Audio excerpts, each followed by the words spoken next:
வணக்கம். நாம் இப்போ பார்க்குறது மைசூர் பக்கத்தில் சோமநாத்புரா அப்படிங்கிற ஒரு ஊர்.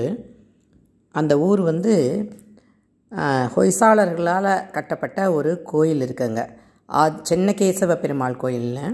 ஸோ அந்த கோயில் இப்போ வழிபாட்டில் இல்லை. இது ஆர்கியாலஜி டிபார்ட்மெண்ட்னால இது பாதுகாக்கப்படுகிறது. அழகுன்னா அப்படியே கொள்ளை அழகாக இருக்குது. கண்ணே எடுக்க முடியல.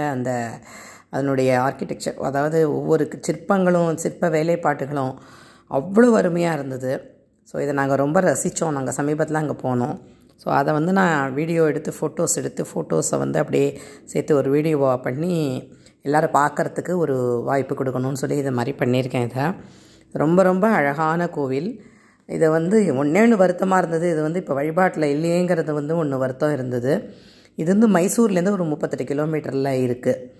இது ஹொய்சாளர்களால் கட்டப்பட்டது. ஸோ இதான் அவங்க கட்டின கடைசி கோவில்னு சொல்கிறா. அழகு. ஒரு தூணுக்கும் இன்னொரு தூணுக்கும், ஒரு தூணுக்கும் இன்னொரு தூணுக்கும், ஒரு கல்லுக்கும் அடுத்த கல்லுக்கும்னா வெவ்வேறு சிற்பங்கள், வெவ்வேறு வகையான சிற்பங்கள். இத்தினூண்டு ஒரு சின்ன இடம் கிடச்சா கூட அதை கூட அவள் விடலை.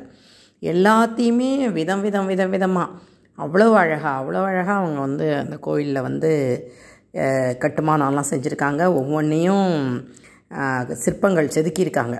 குட்டி குட்டி கல். இது பார்த்தாலே அவ்வளோ அழகு. அதை பார்த்துட்டே இருக்கலாம் போல் இருந்ததை வழி அதை விட்டு வெளியில் வரத்துக்கே அவ்வளோ நேரம் ஆச்சு. மனசே அதை விட்டு கிளம்பி அண்ணாண்ட வரத்துக்கே மனசு வரல. அவ்வளோ அழகாக இருந்தது. ஸோ யாரானும் மைசூர் போக வாய்ப்பு இருந்து அந்த இடத்துக்கு போக முடிஞ்சால் போய் அவசியம் எல்லோரும் போய் பார்த்துட்டு வாங்கோ.